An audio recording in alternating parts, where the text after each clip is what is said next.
Salut à tous les amis, merci de nous rejoindre pour le tout premier épisode du podcast Musique Amie. Aujourd'hui, notre invité s'appelle Nicolas Puiset, il est trompettiste professionnel et il est venu nous raconter comment il allie au quotidien la pratique de la trompette et la pratique de l'apnée. Je vous en dis pas plus pour le moment, je vous laisserai le découvrir, mais avant ça, j'aimerais remercier infiniment le restaurant qui se trouve juste derrière nous, qui nous accueille aujourd'hui. Ici, c'est l'Atelier Focaccia, un restaurant italien où tu peux manger pour tous les budgets, tout au long de la journée, sur place ou à emporter.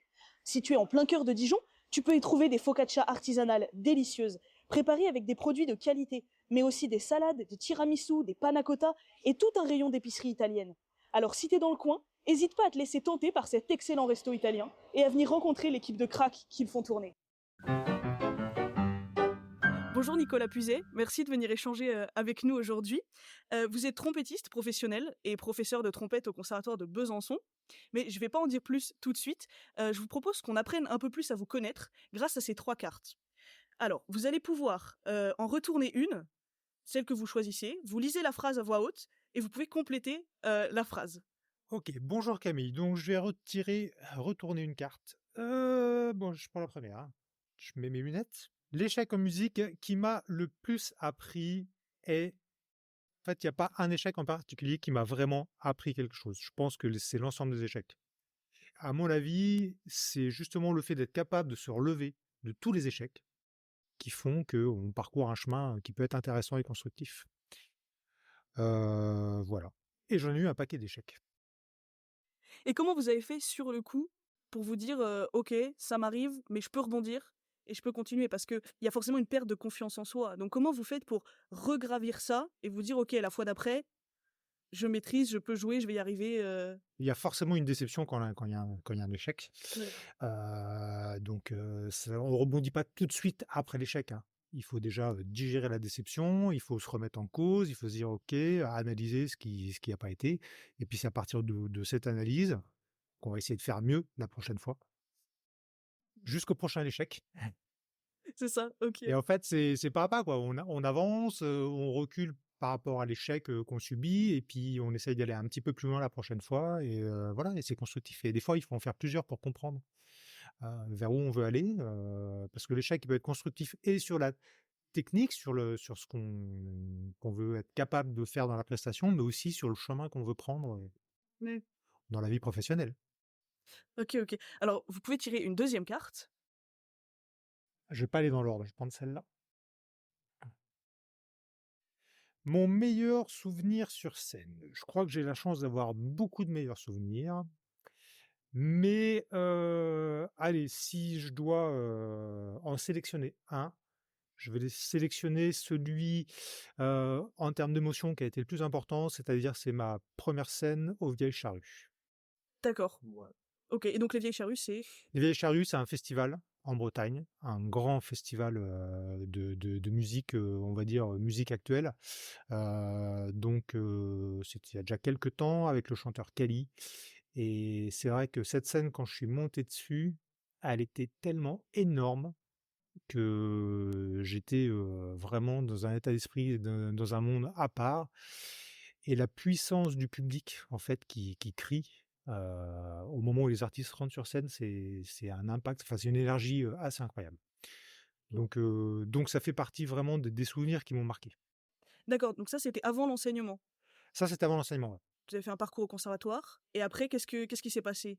Alors, après le conservatoire, donc j'ai fait un parcours vraiment très classique, hein, c'est-à-dire conservatoire de région. Après, je suis rentré dans un conservatoire national à Paris. Après ça, enfin, pendant que j'étais au conservatoire à Paris, j'ai commencé à travailler en tant que cachetonneur dans différents orchestres, parce que j'avais vraiment une dominante classique. En plus, mon prof était dans un orchestre à l'opéra, donc j'ai eu l'occasion d'aller jouer à ses côtés. Voilà, et c'était vraiment... Je me destinais, en tout cas, c'était mon projet de rentrer dans un orchestre symphonique ou lyrique. Mais la vie et les échecs, on parlait tout à l'heure des échecs, font que parfois il se passe pas ce qu'on a prévu, quoi. Et c'est-à-dire que c'est vrai que j'ai fait des concours d'orchestre qui ne sont pas concrétisés par une place. Et donc à un moment donné, l'opportunité de pouvoir faire autre chose dans la musique, c'est-à-dire accompagner des chanteurs, s'est offert à moi et je l'ai saisi. Une rencontre fondamentale que j'ai eue, c'est celle avec le chanteur Kali. du coup, que j'ai accompagné sur de nombreux concerts. Donc ça, c'était avant l'enseignement. L'enseignement, c'est venu bien plus tard.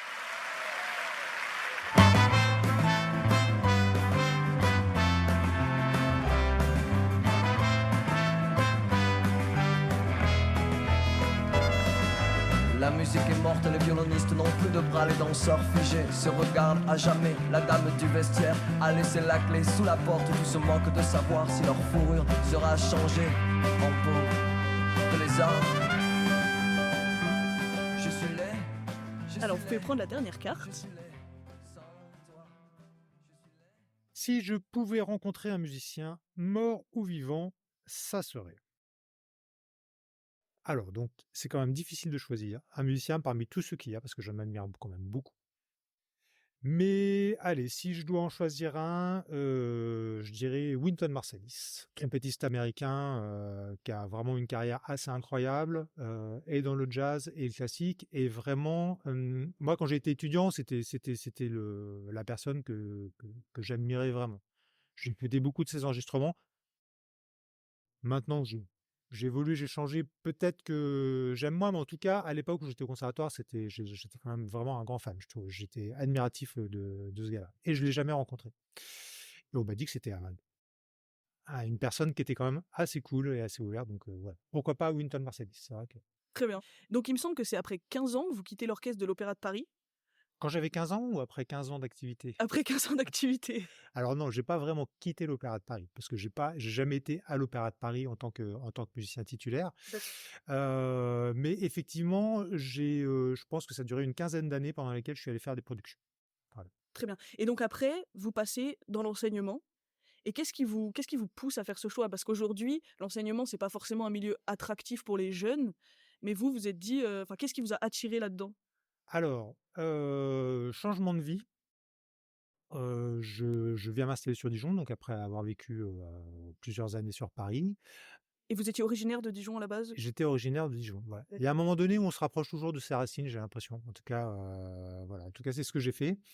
À l'époque, quand je suis arrivé sur Dijon, je faisais encore beaucoup de tournées. Je faisais encore quelques productions à l'opéra. Et la vie faisant que je rencontre mon épouse actuelle, qui a 2 enfants, qui sont encore jeunes. Et puis voilà, la vie faisant, on fonde une famille, on en a un petit à nous, qui vient compléter cette fratrie.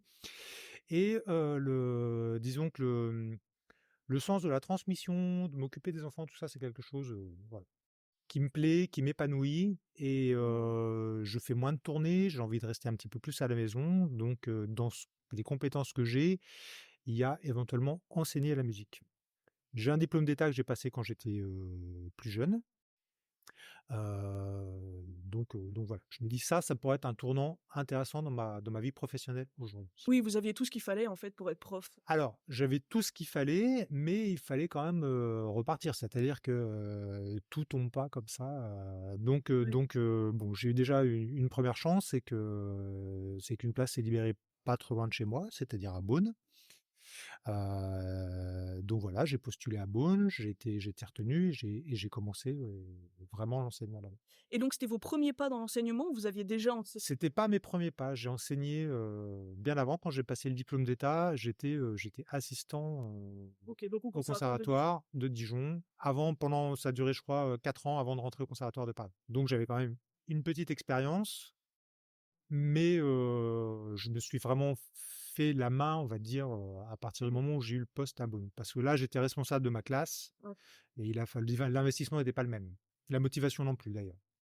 OK, OK. Et donc là, après 10 ans dans l'enseignement, vous avez une petite expérience. Et qu'est-ce que ça vous apporte par rapport à votre vie d'avant, le fait d'être au contact des jeunes, au contact des élèves, de devoir transmettre ce que vous avez appris? Alors déjà, ça me nourrit beaucoup. Enfin, c'est quelque chose qui me plaît.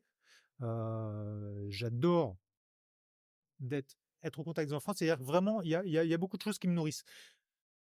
Les débutants, les tout jeunes, parce que je pense que j'ai une fibre assez naturelle avec ça. C'est-à-dire que j'ai plutôt un bon contact, il me semble en tout cas, avec les élèves, quel que soit l'âge. Et c'est vrai que j'adore débuter des enfants à la trompette. Ça me régale. Je trouve ça épanouissant et puis enfin, j'y prends beaucoup de plaisir. Et après, les plus grands, c'est aussi stimulant parce que c'est un challenge. Leur faire réussir leur projet, réussir à garder leur motivation parce que c'est pas toujours évident selon les âges. Et après, la grande satisfaction que j'ai pas encore à Besançon, mais que j'avais pu commencer à avoir à Beaune, c'est-à-dire c'est de prendre un élève au départ et puis de réussir à l'emmener le plus loin possible. Très bien, très bien. Donc en plus de l'enseignement, vous faites partie d'un quintet de cuivre professionnel. Vous avez, comme vous avez dit, fait des concerts avec le chanteur Kali notamment. Vous jouez dans des festivals l'été. Hem, enfin, voilà, toutes sortes de choses. Ça fait un planning vachement chargé si on ramène ça à une année. Est-ce que parfois, vous accordez des pauses et des temps dans l'année où vous jouez plus de trompette et vous faites complètement autre chose? Je m'accorde une pause, au moins estivale. Maintenant que je donne des cours, je peux me le permettre. Avant, quand je faisais que jouer, la période d'été, c'était la période des festivals. Donc en fait, juillet, août, c'était là où il y avait le plus de concerts, D'accord. quasiment. Le restant de l'année, c'était une période où j'étais susceptible d'avoir des concerts. C'est-à-dire que même si j'en avais pas, je restais quand même Toujours être prêt, sur quoi. le feu, toujours prêt, parce que j'étais intermittent du spectacle. Donc ma vie aussi était liée au travail qu'on me proposait. Il fallait que je sois prêt, d'une part à accepter le travail et puis à pouvoir le faire. Donc on va dire que quand j'étais intermittent, j'ai fait peu de pauses à la trompette parce que je me tenais tout le temps prêt. Alors, je joue pas forcément tous les jours, hein, quand j'avais une période de plusieurs semaines sans travail, je m'accordais quand même allez, une petite semaine où je relâchais en me disant bon, allez, je prends le risque de relâcher, mais je relâchais pas pendant 2 mois, hein. C'est pas parce que j'avais pas 2 mois de travail que je faisais pas de trompette. Maintenant que je suis enseignant, j'ai quand même une visibilité un peu plus confortable en termes de métier, c'est-à-dire que je peux me projeter un petit peu plus facilement et puis envisager de prendre des vrais plis. Ce qui fait que l'été, en général, je prends une pause familiale de vacances et oui, j'arrête de jouer la trompette. OK, et donc dans ce cas-là, parce que c'est toute une musculature que vous mettez en place toute l'année et cetera pour tenir le rythme, avoir la résistance. Si vous arrêtez pendant, je sais pas, 2-3 semaines, un mois, comment vous faites pour reprendre, pour être prêt à la rentrée, pour, tout remuscler? J'anticipe, je reprends pas le jour de la rentrée. Je reprends un petit peu avant. Ça, c'est un bon conseil pour les élèves qui travaillent pas pendant l'été.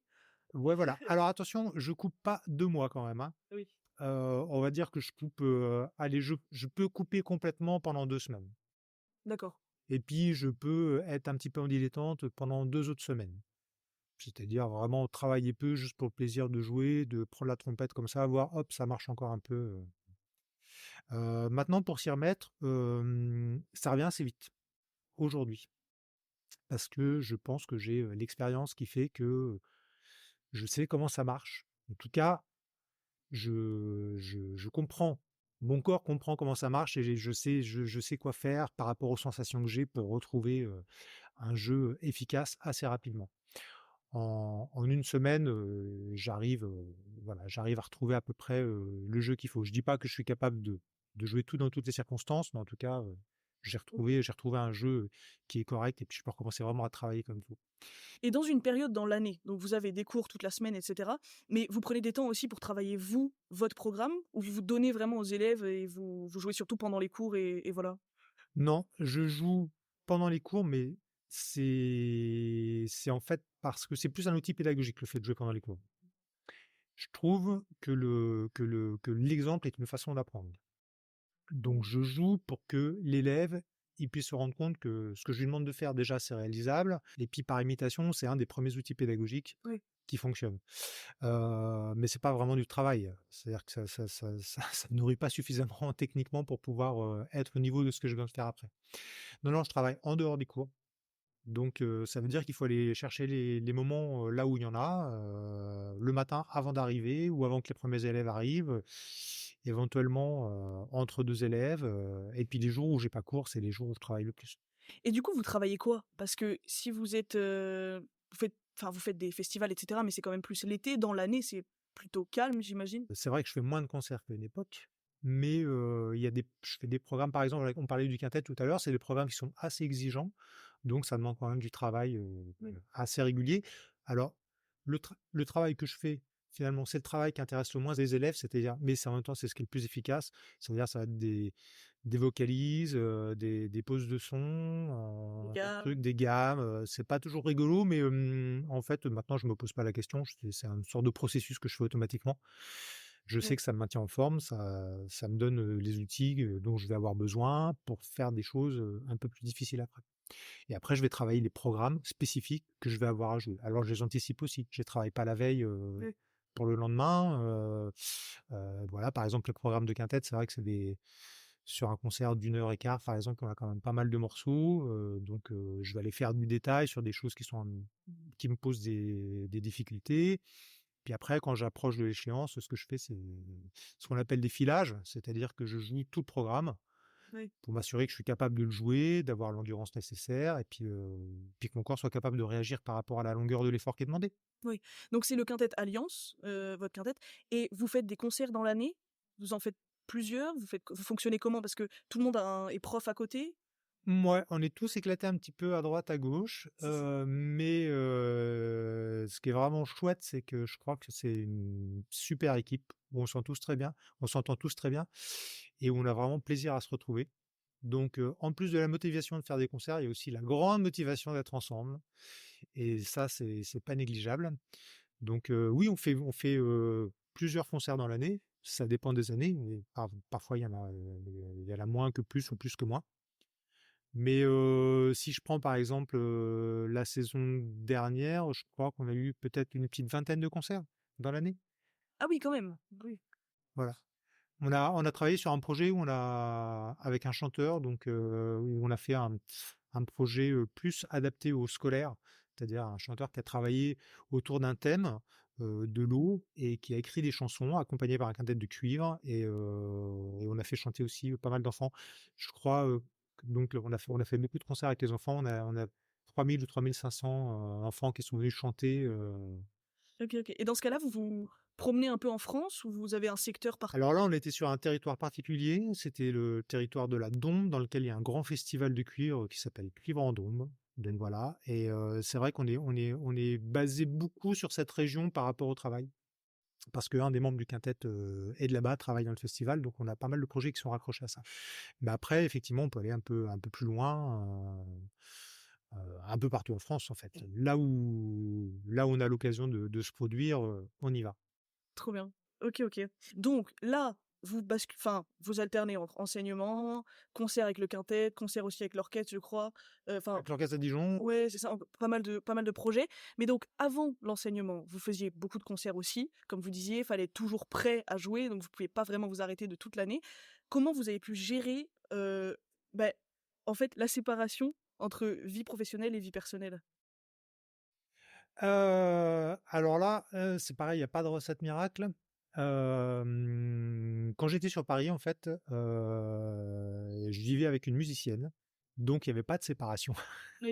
Vie professionnelle, vie privée. Tout était quand même très imbriqué. Voilà. Je crois que chacun gère un petit peu comme il peut.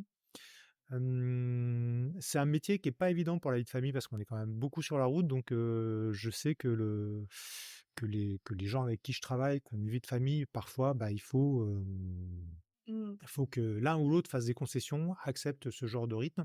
C'est pas forcément évident.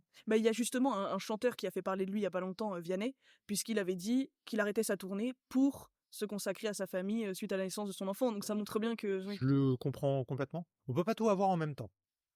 Voilà. Donc je pense que oui, c'est important de faire les bons choix au bon moment. On ne peut pas avoir à regretter. Mais aussi, après, c'est la vie qui nous fait des propositions. Donc voilà, là, on est en train de partir dans une certaine philosophie. Oui, c'est très bien, c'est très bien. Et à côté de la trompette, parce que bon, il y a la trompette, il y a la vie perso, mais dans la vie perso, moi j'ai entendu dire que vous faisiez de l'apnée. Oui. Mais qu'est-ce que c'est concrètement? Parce que pour moi, l'apnée, c'est un truc, on met la tête sous l'eau, on respire plus le plus longtemps possible. Donc c'est un peu dangereux. Enfin, c'est quoi concrètement l'apnée? Eh ben c'est ça. C'est ça. L'apnée, c'est se retenir de respirer. Ok, et c'est considéré comme un sport? C'est considéré comme un sport, ouais. Complètement. Ok. C'est affilié à la Fédération française d'études et de sports sous-marins. D'accord, ok. Parce que vous nagez aussi. En fait, le but, c'est de faire une distance. Il y a différentes épreuves. Donc, on rentre directement dans le vif du sujet. parlons apnée. Donc là, l'apnée sportive, ouais, il y a différentes épreuves. Il y a 2 grandes catégories d'apnée. Il y a l'apnée en profondeur et après il y a l'apnée, on va dire plus horizontale. Donc ça qui se pratique en piscine, comme la natation. On appelle ça de l'apnée dynamique. Donc on nage, avec ou sans palme, et on essaye de faire la plus longue distance avec une bouffée d'air. J'ai aussi appris que l'année dernière, vous avez eu la possibilité de participer à la Coupe de France d'apnée. Bien joué. Ouais, à 50 centimètres près. Voilà, non mais quand même, ça, vous avez réussi à vous qualifier pour ça, donc c'est assez impressionnant. Donc ça vous demande beaucoup d'entraînement à côté? Je m'entraîne 1 fois par semaine et alors à la piscine. Après, je pense que avant de faire l'apnée, je faisais déjà la plongée, donc je suis quand même quelqu'un d'assez aquatique, hein. J'ai toujours nagé, je faisais de la plongée avec une bouteille, voilà. Donc l'eau, c'est un élément qui me parle bien et qui me plaît. Donc je m'entraîne 1 fois par semaine, c'est pas assez pour vraiment accrocher des performances, qui puissent être vraiment impressionnantes. Mais en tout cas, c'est bien, pour moi, ça me convient et puis je progresse quand même dans ce que je fais. Donc la Coupe de France, oui, je crois que il fallait avoir fait 81 mètres en distance sans palme pour pouvoir être sélectionné en Coupe de France et je crois que j'avais fait, un 80,6. Eh ben, c'est déjà ça. C'est déjà impressionnant. OK, trop bien. Et du coup, j'imagine qu'il y a un rapport puisque instrument à vent, apnée. Est-ce que vous êtes meilleur en trompette grâce à l'apnée? Je sais pas si je suis meilleur en trompette grâce à l'apnée, mais en tout cas, l'apnée et la trompette, c'est assez intimement lié pour moi, parce que je pratique les 2. OK. Maintenant, il y a des trompettistes qui sont très, très bons et je pense pas qu'ils fassent de l'apnée et j'ai des apnéistes au club qui sont très, très bons et puis je peux t'assurer qu'ils savent pas jouer de trompette. Bah oui, on peut pas tout faire, mais il y a forcément un peu un lien avec la respiration que vous travaillez énormément, Bah, en je tout pense. cas, moi, je trouve le lien, ouais, et les 2 se nourrissent, j'ai l'impression. Une bonne respiration, c'est important pour la trompette. Ouais. C'est important aussi pour faire l'apnée. Et c'est vrai que souvent, quand on joue d'un instrument de musique, on est focalisé sur le résultat sonore qu'on va obtenir. Alors que pour avoir un bon résultat, en fait, il faut anticiper. Ouais. Tu t'en souviens en cours? On a le droit de dire que c'était mon élève, Ouh là là. hein, Oui. Camille? Oui, j'ai déjà Bah oui, dit, tu l'as déjà dit à l'introduction. Oui, tu sais que je parle beaucoup de respiration parce que je trouve que c'est là où ça démarre. C'est là où ça démarre. La respiration va placer beaucoup de choses. Et déjà dans l'aisance qu'on va avoir à jouer et dans le déroulement de la suite. OK. Et par rapport à l'apnée, finalement, quand on joue de la trompette, on est en apnée, plus ou moins long. Et quand on fait des longues phrases, en plus, on va rentrer dans un domaine un peu technique, mais en fait, on a peu de moments pour respirer. Alors, on reprend des bouffées d'air pour pouvoir aller plus loin dans la phrase, mais il se crée en apnée, en fait, il y a le taux de CO2 en gros qui augmente dans le corps et qui donne cette envie de respirer. Alors que, Mmh. même si on respire toujours un petit peu dans les phrases musicales, on a quand même, t'as connu ça par exemple quand on joue des syncopes, hein, puis qu'on respire, et puis à un moment donné on a l'impression d'étouffer alors que pourtant on respire. C'est parce que le gaz carbonique augmente dans les poumons. C'est ça qui crée l'envie de respirer. Donc ça, c'est possible que ça m'aide à le gérer dans l'apnée. Parce que j'ai appris à le gérer sans le savoir en jouant de la trompette. Oui, c'est ça. Donc finalement, la pratique de la trompette peut vous aider dans l'apnée. Ça marche dans les 2 sens. Voilà, on peut trouver des petits trucs comme ça qui se disent ah tiens, c'est marrant, ça, ouais, effectivement. Mmh. Je comprenais pas, par exemple, avant de faire de l'apnée, pourquoi est-ce qu'on avait envie de respirer alors qu'on respirait déjà. C'est après que j'ai eu l'explication physiologique. Si vous avez fait 81 mètres en apnée, Ouais, la phrase musicale, elle peut être très très longue. elle peut être très très longue. Ouais. Parce que ça dure combien de temps, 81 mètres vous avez mis combien de temps? Je sais pas. Je Un ordre dirais d'idée. peut-être 1 minute et demie. Ok. Oui, c'est quand même conséquent.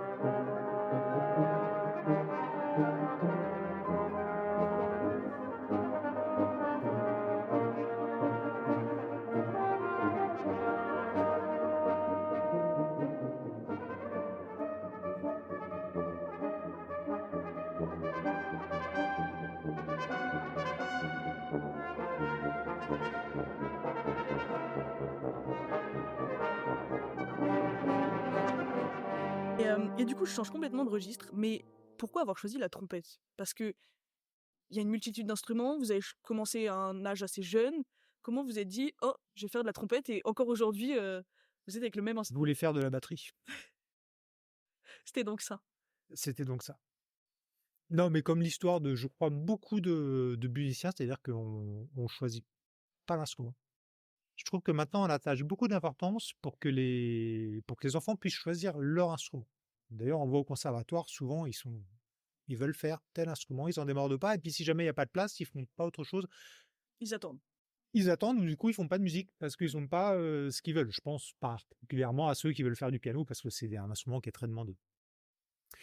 Et là où c'est dommage, c'est qu'ils pourraient découvrir sans doute autre chose qui pourrait les nourrir. C'est ce qui s'est passé complètement pour moi, et je ne suis pas du tout isolé, hein, c'est beaucoup de gens qui ont vécu cette expérience-là, c'est-à-dire que tu viens pour faire de la batterie, et puis il n'y a pas de place en batterie, et où est-ce qu'il y a de la place en trompette? Donc on t'inscrit en trompette. Puis voilà. Et c'était parti. Et c'était parti. Je me souviens tout à fait du jour où la trompette est arrivée à la maison. Une trompette Courtois dans une boîte. Quand j'ai ouvert la boîte avec de la mousse verte, je crois qu'elle était vraiment toute pourrie, mais quand je l'ai ouvert, j'ai trouvé ça magnifique. Forcément. C'était c'était mon premier instrument. Bon, c'était pas ce que j'avais prévu, mais en même temps, j'étais trop content de commencer à faire de la musique, et puis la trompette, cool, ouais. Et donc, vous aviez quel âge à cette époque-là? Je pense que j'avais 8 ans. Ouais, 8 ans, c'est ça. C'est toujours autour de cet Ouais. âge-là. À l'époque, on faisait 1 an de solfège avant de commencer. Ok. Donc, je sais plus si j'ai eu la trompette à 8 ans ou si j'ai commencé le solfège à 8 ans, mais bon, c'était dans ces eaux-là. Et donc à Dijon. Oui, à l'école de l'harmonie de Dijon. C'était pas le conservatoire. D'accord. Et du coup, tiens, puisqu'on est sur une émission publique qui sera peut-être écoutée par des gens, je vais même citer le nom de mon premier, parce que les premiers professeurs Ouais. comptent toujours aux yeux des enfants. Donc voilà, mon premier professeur, c'était Rémi Colombet, dont je me souviens très très bien. D'accord. Et je pense que la relation qu'on noue avec un professeur, c'est important, parce que mine de rien, c'est quelqu'un que j'ai dû avoir pendant 2 ans, peut-être. Quand je suis rentré au collège, j'ai fait des horaires aménagés. Donc là, je suis passé au conservatoire. Donc peut-être 2-3 ans, j'ai fait avec Rémi. Ok. Donc je lui rends hommage publiquement. Et vous avez gardé un lien avec lui? Non. Non. Non, mais j'en entends encore un peu parler. Je sais qu'il joue encore de la trompette parce que j'ai des collègues qui le côtoient, et récemment, il y a quelques mois, justement, je crois qu'il joue, il fait les chapitres au Clos Vougeot. Et j'ai entendu son nom là par un collègue qui m'a dit: «Ah tiens, j'ai fait ça avec Rémi Colombet», donc ça forcément ça a titillé dans mon oreille. J'ai dit: «Ah mais c'était mon premier prof, quoi, trop cool». Ouais. Après ces 2 ans, c'est là que vous êtes arrivé au conservatoire de Dijon? Oui, pour faire les classes horaires aménagées. Je suis rentré en 6e horaire aménagé, du coup j'ai basculé directement au conservatoire. À Pardé? Exactement. Comme moi. Voilà. Ok.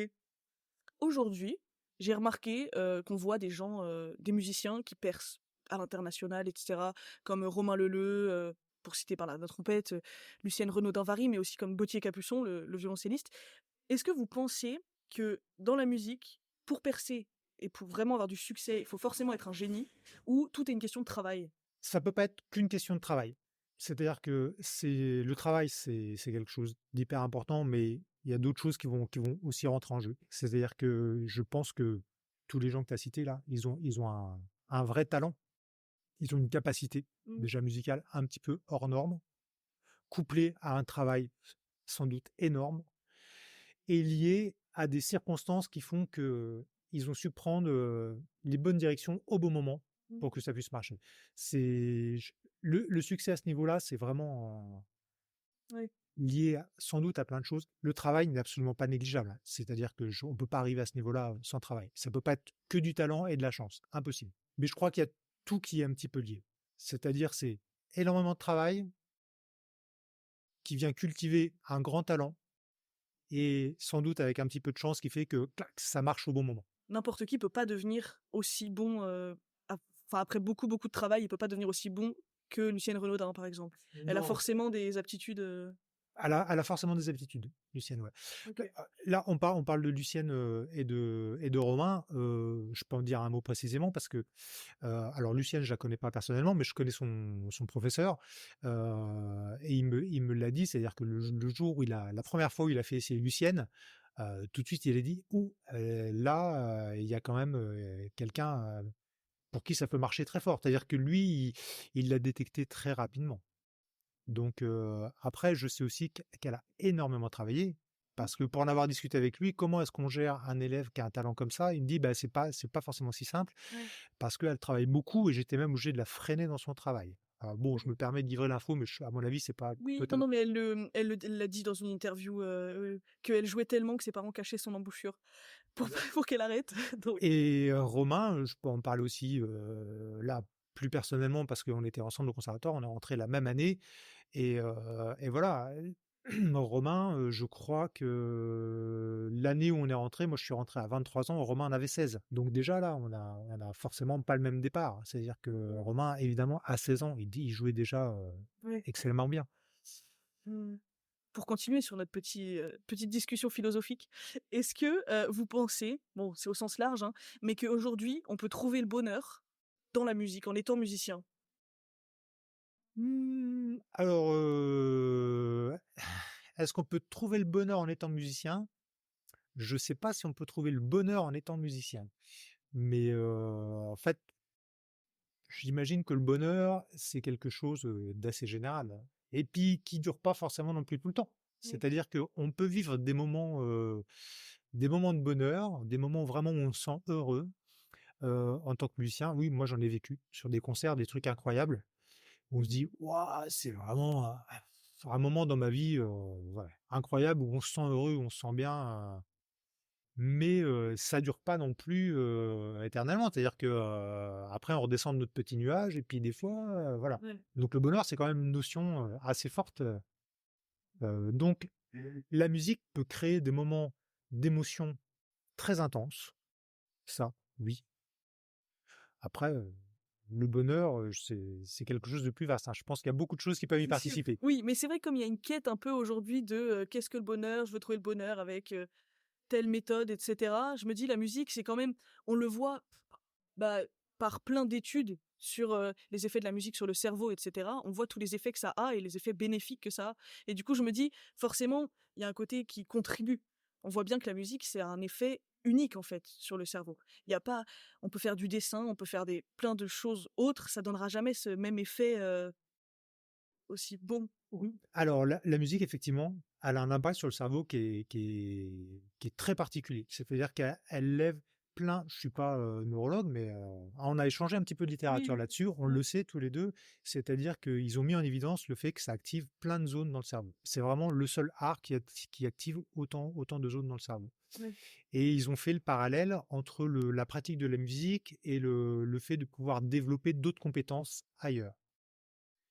Donc oui, la musique, je crois que c'est un truc important dans le développement des gens. Enfin, ça peut apporter énormément de choses. Après, de là à, à faire le pont tout de suite avec la notion de bonheur, je serais un petit peu plus prudent. Merci beaucoup d'avoir passé tout Ben, ce temps avec merci de nous. m'avoir invité, J'ai Camille. appris plein de choses. Et bien moi, je suis trop heureux d'avoir participé à Trop ce bien. podcast filmé.